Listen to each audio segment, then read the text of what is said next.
Kami mohon perhatian hadirin. Acara sidang orasi ilmiah Guru Besar Institut Teknologi Bandung akan dimulai. Hadirin yang kami hormati, selamat siang dan selamat datang pada acara sidang orasi ilmiah Guru Besar Institut Teknologi Bandung yang diselenggarakan secara bauran. Pada hari ini, Sabtu 27 Januari 2024, kita akan bersama-sama mengikuti orasi ilmiah bersama 3 orang guru besar, yaitu 1. Profesor Eni Ratnaningsih MSc PhD dari Fakultas Matematika dan Ilmu Pengetahuan Alam. 2. Profesor Dr. Insinyur Suryamanto Wono Raharjo MT dari Sekolah Arsitektur, Perencanaan, dan Pengembangan Kebijakan. 3. Profesor Agus Muhammad Ramdan STMT PhD dari Fakultas Ilmu dan Teknologi Kebumian.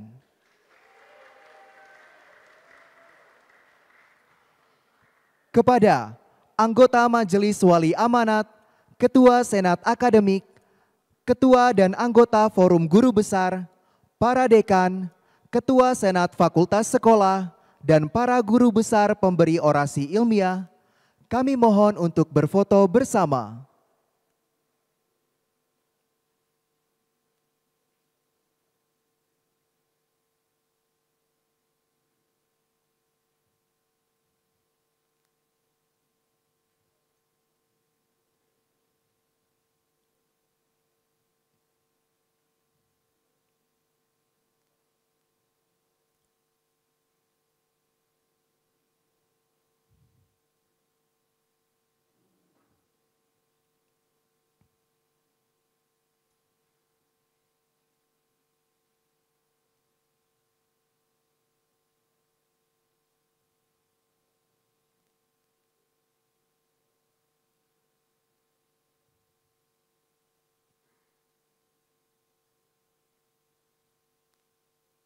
Kami silakan untuk menempati tempat.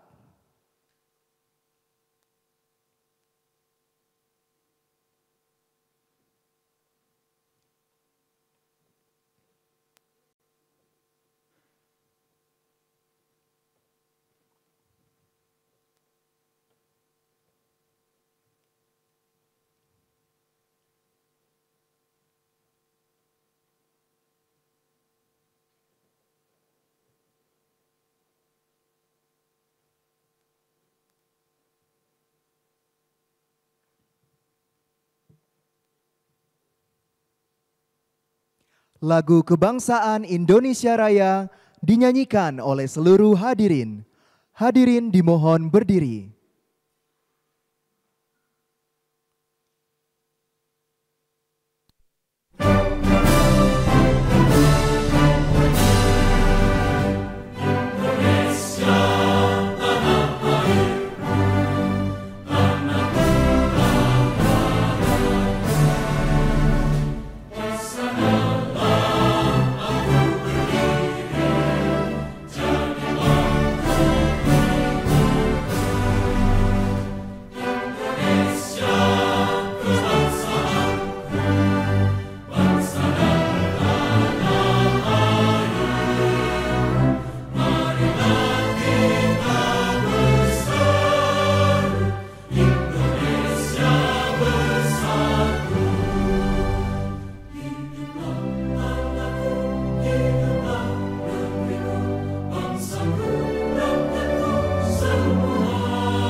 Hadirin disilakan duduk kembali.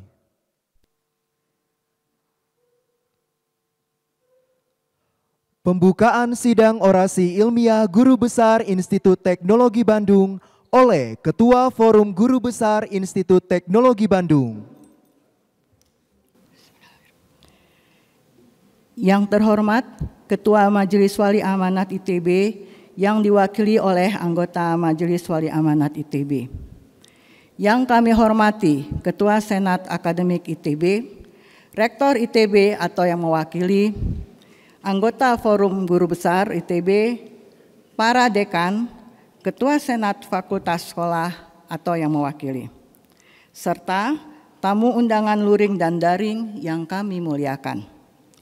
Assalamualaikum warahmatullahi wabarakatuh.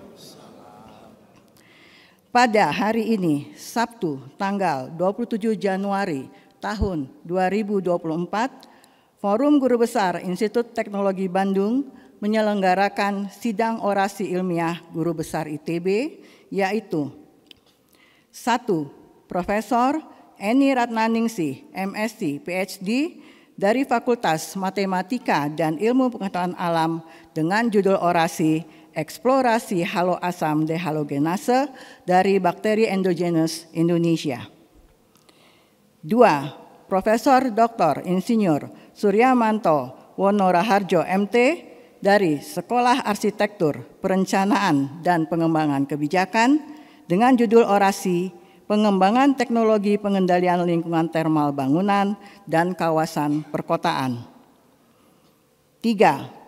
Profesor Agus Muhammad Ramdan, ST, MT, PhD dari Fakultas Ilmu dan Teknologi Kebumian dengan judul orasi Hidrogeologi Overpressure dan Hidrogeologi dalam konteks yang lebih luas di Indonesia.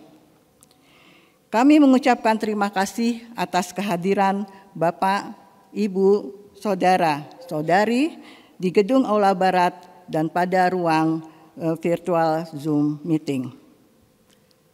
Dengan mengucapkan Bismillahirrahmanirrahim, sidang orasi ilmiah Guru Besar ITB resmi dibuka.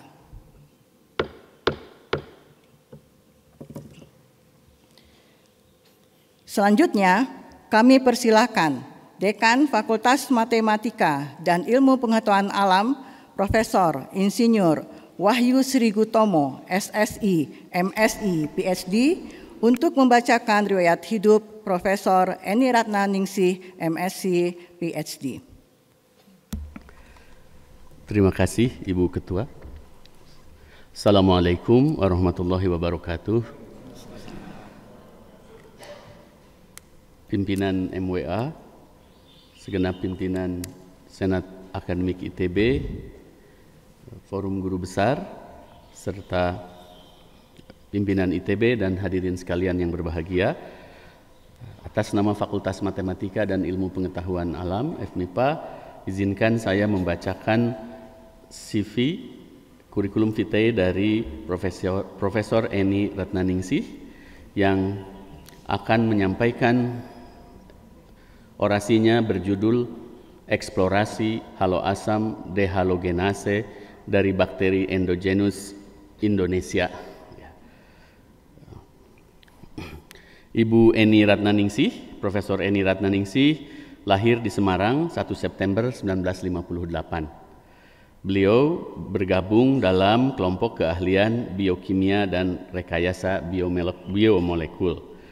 Dan sejak awal berkarir di ITB, bergabung dengan FMIPA dan TMT guru besarnya adalah 1 Maret 2023. Beliau bersuamikan Insinyur Cundoko Supriyadi MS dan nama anak-anak beliau adalah Dr. Kantika Prinandita MS SPM dan Dr. Insinyur Karlisa Priyandana. Kepada suami dari Profesor Eni dan putrinya mohon berdiri. Terima kasih. Kedua putrinya ya, terima kasih.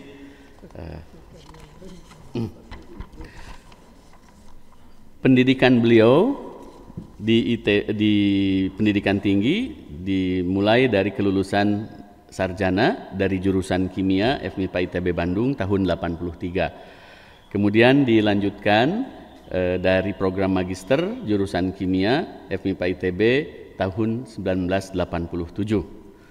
Tahun 1991 Profesor Eni mendapatkan gelar filosofi doktor dari Department of Genetics and Developmental Biology, Monash University, Clayton, Australia. Beliau juga mengikuti program postdoktoral di tahun 2009 di University of Groningen, the Netherlands, dan juga 2011 juga di tempat yang sama mengikuti juga program postdoktoral. Kegiatan beliau dalam pekerjaan, beliau bergabung dengan program studi kimia sebagai staf pengajar dari mulai 1983 ketika lulus sarjana. Kemudian beliau pernah menjadi ketua tim nilai jurusan kimia FMIPA ITB 8688. Kemudian juga menjadi ketua perpustakaan jurusan kimia ITB 9495, kemudian juga ketua tim nilai jurusan kimia FMIPA ITB 9798, dan tahun 1999-2001 menjadi direktur program Julight TPB ITB. Tahun 2011-2012 sebagai wakil ketua LP3 ITB. Dan kemudian 2013-2014 sebagai wakil direktur PAU Bioteknologi, dan 2016-2017 sebagai koordinator kimia dasar program studi kimia FMIPA ITB. Sekilas mengenai kegiatan penelitian, fokus utama beliau adalah dalam bidang teknologi DNA rekombinan terkait dengan petafisik dan petagenetik, penisilin, pengembangan vaksin. Saya sebutkan kalimat-kalimat yang mudahnya saja, Pak Ketua, karena selalu kesulitan membaca judul-judul dari kimia. Kemudian biodegradasi polimer, biodegradasi polutan, levan sukrase, cloning gen biosintesis PHB, haloasam dehalogenase yang sekarang dijadikan paparan orasi dari bakteri lokal Indonesia. Kemudian levan sebagai nanopartikel pembawa insulin oral. Kemudian beberapa publikasi yang telah beliau tuntaskan, telah terdapat lebih dari 80 makalah dalam bentuk jurnal proceeding baik internasional maupun nasional. Dan berikutnya adalah rangkuman riwayat pembimbingan. Beliau telah meluluskan mahasiswa bimbingan lebih dari 90 mahasiswa program sarjana, lebih dari 40 mahasiswa program magister, dan 10 mahasiswa program doktor dalam kurun waktu 1992-2023. Dan rangkaian penghargaan yang telah dicapai oleh beliau, oleh Prof. Eni dari tahun 1992, mulai dari Indonesian Young Scientist Award dari LIPI TVRI Indonesia, kemudian Young Asian Technology Award dari AISTA ASEAN, kemudian dari Women in Science Kowani, kemudian The Best National Award dari Mitra Karya Bakti Pertiwi, dan seterusnya, penghargaan 25 tahun, kemudian penghargaan dari BSNP, kemudian juga penghargaan dari BSNP terkait buku teks pelajaran dan buku panduan guru. Kemudian juga tahun 2015 Piagam Tanda Kehormatan Satya Lencana Karya Satya 30 tahun dari Presiden RI, dan 2019 penghargaan pengabdian 35 tahun dari Rektor Institut Teknologi Bandung. Dan ini adalah hobi dari Prof. Eni yang mencerminkan seseorang yang telah selesai dengan dirinya, yaitu menjahit, menyulam, dan merenda. Saya sangat tersanjung. Demikian Bapak Ibu sekalian, semoga CV ini juga bisa menggugah kita mengenai sepak terjang, dan mari kita ikuti paparan orasi ilmiah. Wassalamualaikum warahmatullahi wabarakatuh.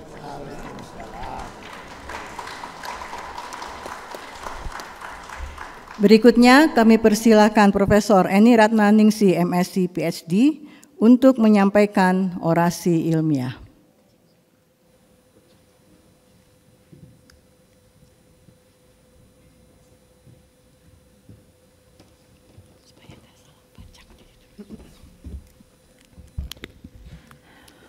Bismillahirrahmanirrahim.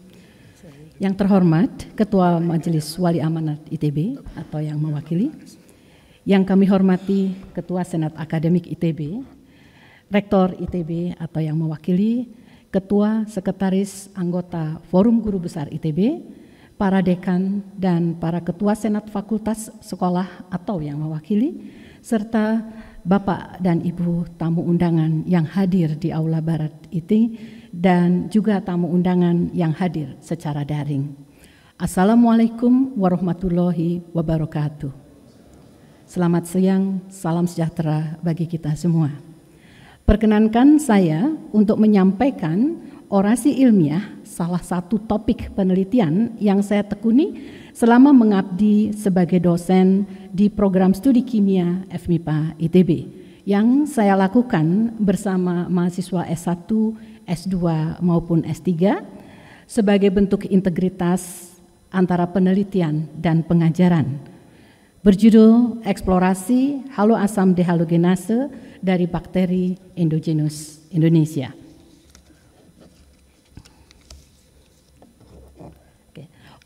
Organohalogen merupakan senyawa organik yang molekulnya mengandung minimal satu atom halogen, fluor, klor, brom, atau iod. Senyawanya kemudian disebut sebagai organofluorida, organoklorida, organobromida, atau organoiodida. Organohalogen mempunyai variasi struktur yang sangat beragam, dengan sifat fisik yang juga beragam, dan banyak di antaranya yang mempunyai aktivitas biologis yang menguntungkan manusia.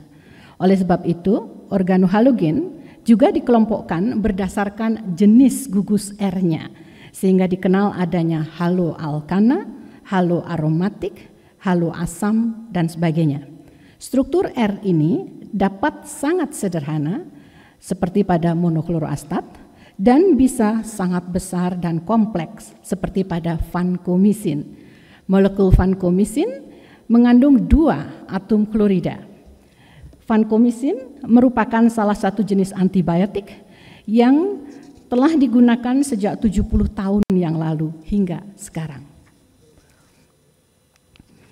Organohalogen dapat terbentuk secara alami atau merupakan hasil sintetis. Proses alami, baik abiogenik maupun biogenik, menghasilkan organohalogen. Yang menghasilkan organohalogen antara lain proses dalam gunung berapi, kebakaran hutan, proses geogenik, atau geotermal lainnya.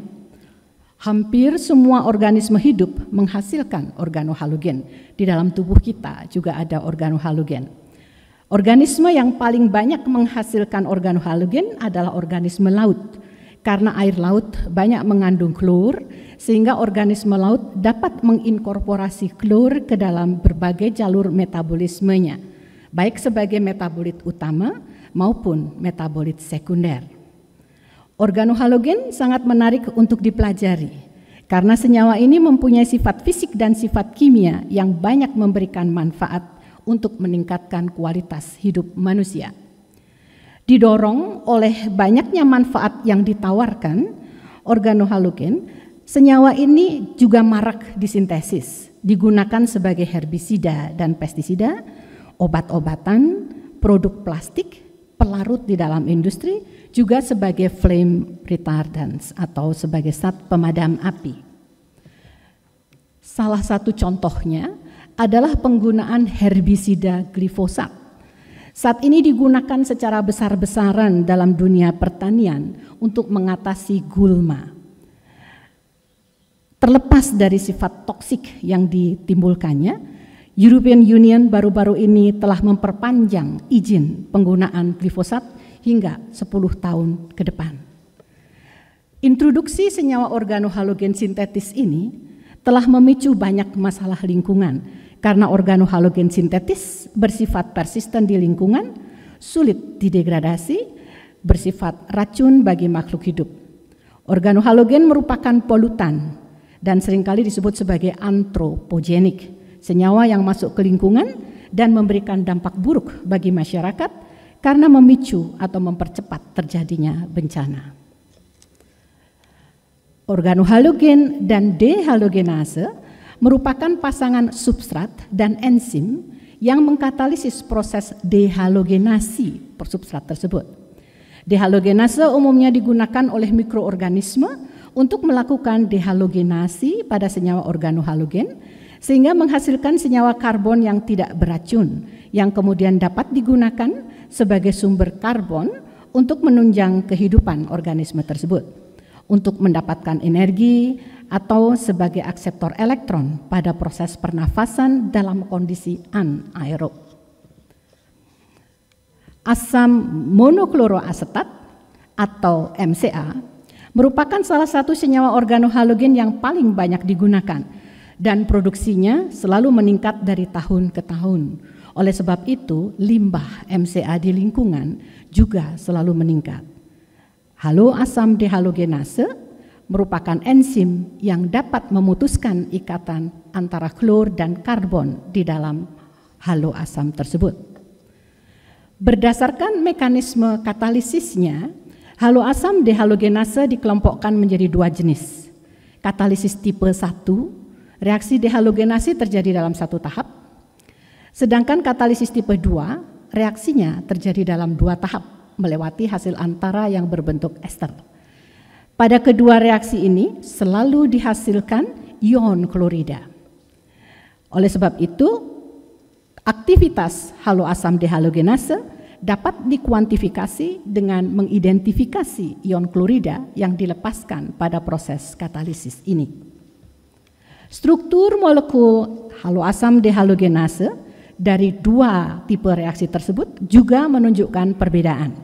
Haloasam dehalogenase grup 1 melakukan katalisis dengan reaksi tipe 1 merupakan protein monomer dengan sisi aktif di bagian pusatnya. Jadi sisi aktif di bagian pusatnya.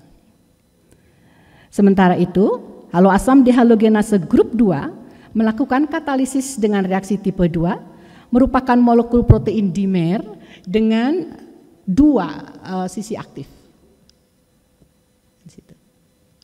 Oke. Nah, di alam ditemukan banyak mikroorganisme yang tahan terhadap organohalogen, bahkan dapat mendegradasi organohalogen tersebut dan mengubahnya menjadi senyawa lain yang aman serta tidak beracun bagi lingkungan. Keempat bakteri ini ditemukan di tempat yang terkontaminasi organohalogen, termasuk terkontaminasi oleh MCA. Bacillus cereus merupakan bakteri gram positif berbentuk batang, bersifat heterotrof fakultatif dan tahan terhadap MCA, bahkan dapat mendegradasi MCA walaupun terjadi dengan lambat. Klebsiella pneumoniae yang berhasil diisolasi oleh Laboratorium Biokimia Program Studi Kimia FMIPA ITB merupakan bakteri gram negatif dari famili Enterobacteriaceae, dapat tumbuh dengan hanya menggunakan MCA sebagai satu-satunya sumber karbon. Pseudomonas aeruginosa, suatu bakteri gram negatif yang resisten terhadap berbagai jenis antibiotik, ditemukan tahan dan dapat mendegradasi MCA. Pseudomonas butida juga merupakan bakteri gram negatif yang versatile, merupakan organisme pionir yang dapat tumbuh di tempat gersang dan dapat menggunakan berbagai senyawa organik sebagai sumber karbon untuk hidupnya, termasuk MCA. Kelompok kami telah mengisolasi gen haloasam dehalogenase dari keempat strain lokal dari bakteri-bakteri tipe ini. Strategi yang kami lakukan adalah mengisolasi gen dengan pendekatan polymerase chain reaction, menggunakan primer yang didesain berdasarkan gen-gen haloasam dehalogenase yang terdapat di dalam gene bank NCBI. Cloning gen itu dilakukan dulu di dalam PGEM apabila amplikonya telah diperoleh, dan kemudian dilakukan karakterisasi, terutama adalah analisis restriksi dan penentuan urutan nukleotidanya atau sequencing. Kemudian dilakukan subcloning ke sistem ekspresi PET untuk mempelajari ekspresinya. Di antaranya adalah optimasi kondisi ekspresi, pemurnian enzim yang dihasilkan, dan penentuan aktivitas enzim. Berdasarkan struktur primer protein hasil deduksi dari nukleotida tersebut, kemudian juga dilakukan studi komputasi untuk analisis struktur secara in silico dan analisis spesifisitas substrat. Kami telah melakukan PCR dengan primer tertentu menggunakan kromosom dari Bacillus cereus INB1 dari kata Indonesia B1, menghasilkan amplikon yang berukuran 870 pasang basa. Amplikon ini kemudian disisipkan ke vektor PGMT untuk mendapatkan klon rekombinan yang kemudian digunakan dalam analisis restriksi dan penentuan urutan nukleotida.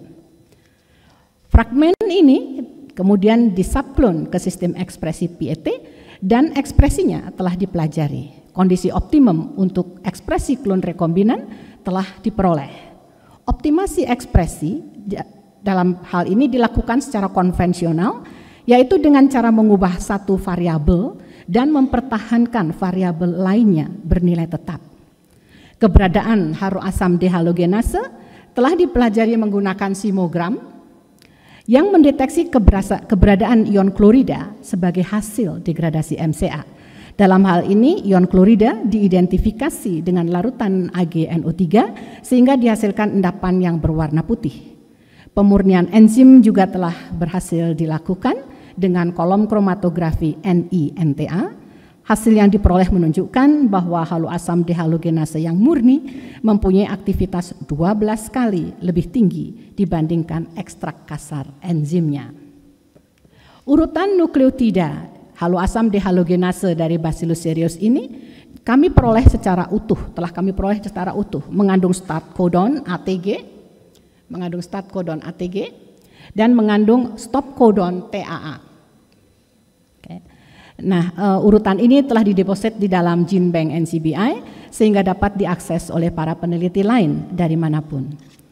Urutan primer protein yang dideduksi dan sifat proteinnya juga telah dianalisis, yakni mengandung 283 asam amino dengan massa molekul sekitar 31 kilodalton. Konfirmasi bahwa protein dan gen ini adalah benar merupakan haloasam dehalogenase dilakukan dengan analisis homologi terhadap haloasam dehalogenase lain yang terdapat di dalam gene bank melalui BLAST-N dan BLAST-P. Gen dan protein yang kami peroleh mempunyai homologi yang tinggi dengan haloasam dehalogenase dari Bacillus cereus, Bacillus thuringiensis, yang membuktikan bahwa gen yang telah diisolasi dari strain lokal ini adalah benar gen haloasam dehalogenase. Struktur tersier haloasam dehalogenase kemudian diprediksi melalui studi komputasi menggunakan 6 program yang ada, menghasilkan 6 kemungkinan struktur. Analisis lebih lanjut menggunakan ERAT, VerifyD, Proof, QMIN menunjukkan bahwa struktur yang ketiga adalah struktur yang terbaik dan merupakan haloasam dehalogenase tipe 2. Hal ini telah dibuktikan melalui penyejajaran molekul tersebut dengan LDEX dari Pseudomonas L dan dengan PS2HAD dari Pseudomonas syringae. Analisis docking molekul menggunakan variasi substrat menunjukkan bahwa keaktifan enzim ini berkurang bila jumlah atom karbon di dalam substratnya itu bertambah. Alur pengerjaan yang sama juga kami lakukan terhadap Klebsiella pneumoniae. Klebsiella pneumoniae yang kami gunakan karena ditemukan di laboratorium secara tidak sengaja telah dikarakterisasi dengan ribotyping menggunakan 16S RNA.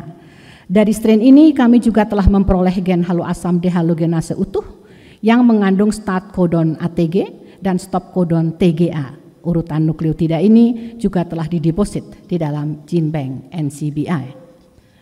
Optimasi ekspresi tidak dilakukan lagi secara konvensional, tetapi dilakukan menggunakan Response Surface Methodology atau RSM, suatu metode statistik yang dapat digunakan untuk mempelajari beberapa variasi pertumbuhan secara simultan, sehingga meminimasi jumlah percobaan di laboratorium. 3 variabel yang kami pelajari adalah konsentrasi IPTG sebagai inducer, suhu inkubasi selama induksi, dan waktu inkubasi selama induksi. Hal spesial yang kami peroleh di dalam percobaan ini adalah bahwa dengan set percobaan yang pertama, kami tidak mendapatkan kondisi optimum untuk konsentrasi IPTG. Namun kami mendapatkan kondisi optimum untuk suhu induksi dan waktu induksi. Oleh sebab itu dibuatlah percobaan dengan set kedua. Pencarian kondisi optimum hanya dilakukan secara komputasi dan konsentrasi ion klorida diprediksi secara manual dengan mengikuti alur dari kurva kontur yang ada. Jadi tidak melalui percobaan laboratorium. Cara ini telah menghasilkan kondisi optimum yang diharapkan. Pekerjaan dengan Pseudomonas aeruginosa juga menghasilkan gen utuh yang telah dideposit di dalam gene bank. Berbagai analisis yang kami lakukan menunjukkan bahwa haloasam dehalogenase dari Pseudomonas aeruginosa ITB1 kami menyebutnya merupakan haloasam dehalogenase dari grup 2. Dan analisis lebih lanjut menunjukkan bahwa asam aspartat pada posisi 7 itu merupakan nukleofil dalam proses katalisis.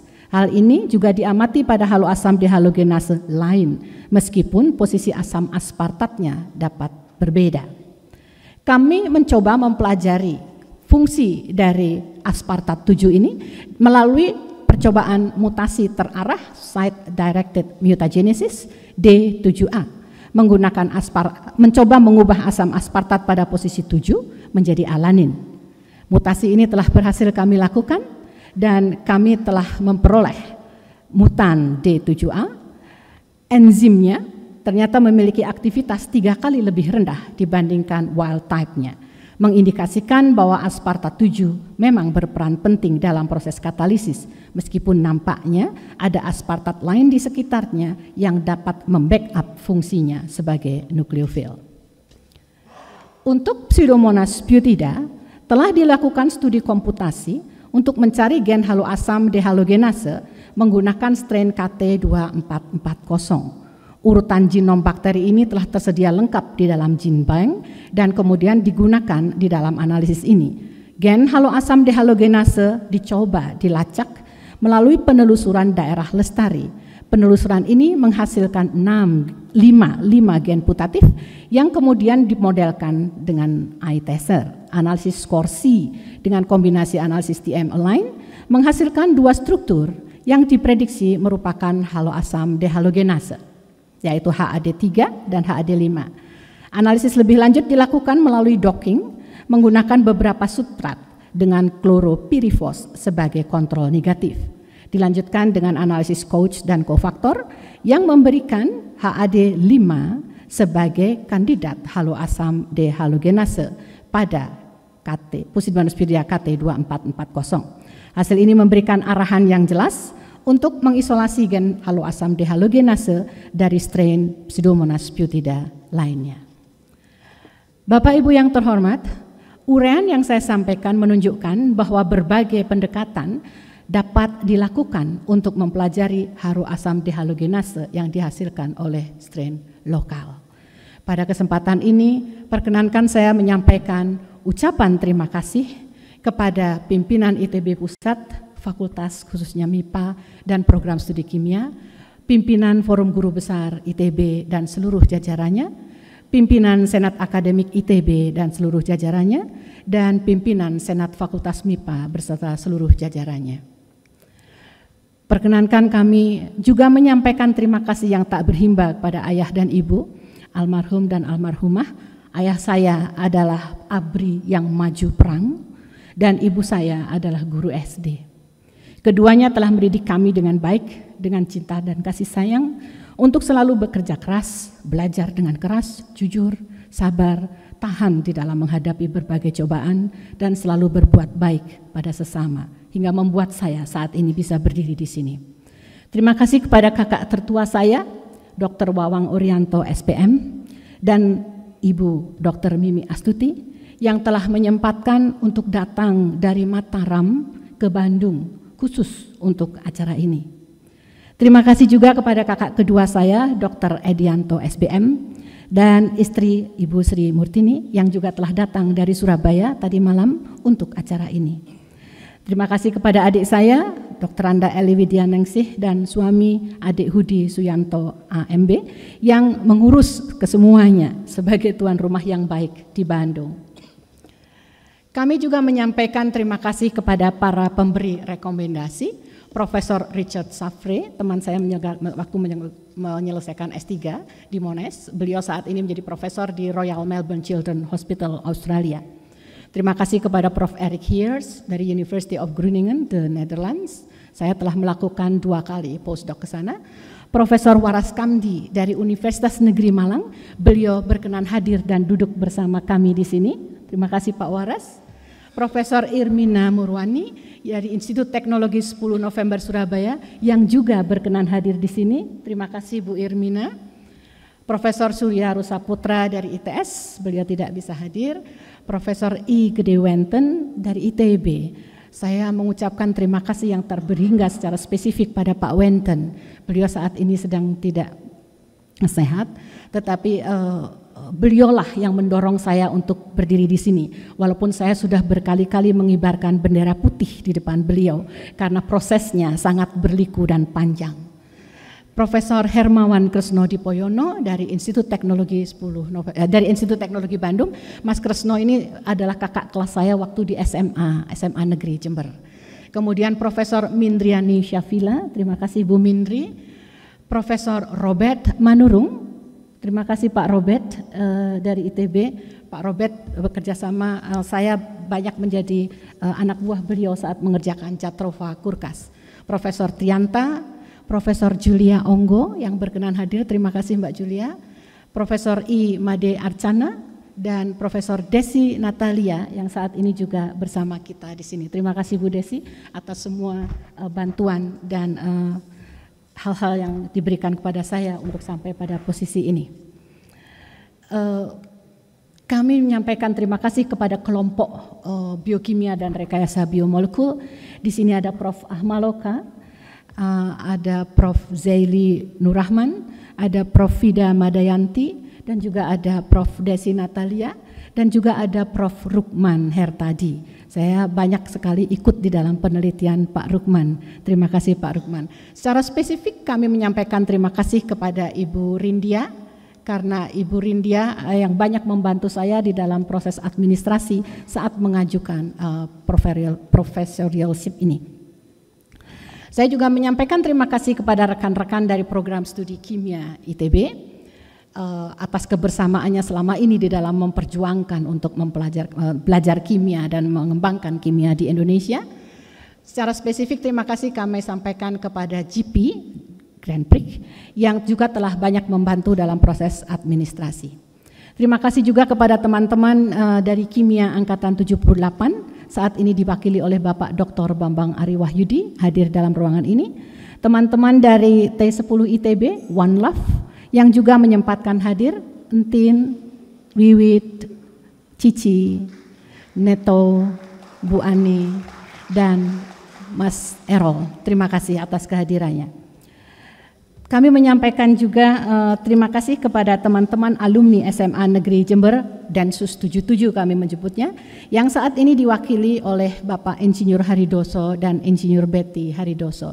Terima kasih atas kehadirannya. Kami juga menyampaikan terima kasih kepada kelompok halo asam dehalogenase.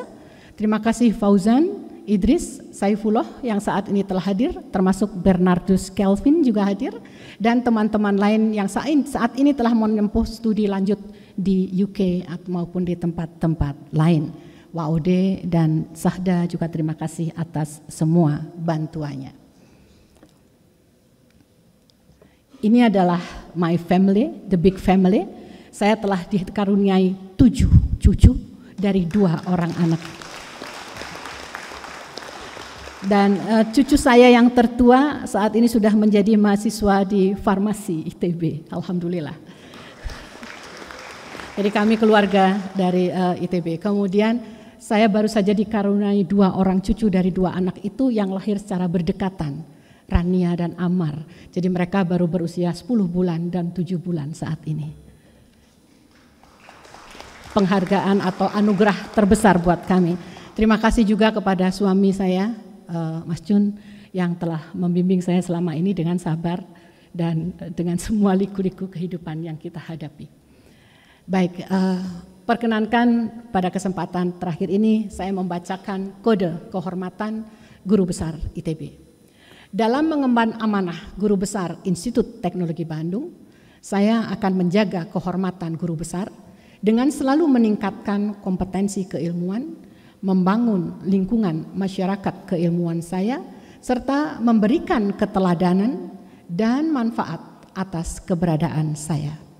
Untuk itu, saya akan selalu memegang teguh janji dan ucapan saya, mempertahankan integritas dengan menjaga kejujuran, kepercayaan, kebijaksanaan, keadilan, saling menghormati, bertanggung jawab, dan menjaga nilai-nilai ITB dan masyarakat. Semoga Allah Subhanahu wa Ta'ala selalu memberikan petunjuk dan lindungan kepada saya. Bandung, 27 Januari 2024, Profesor Eni Ratnaningsih.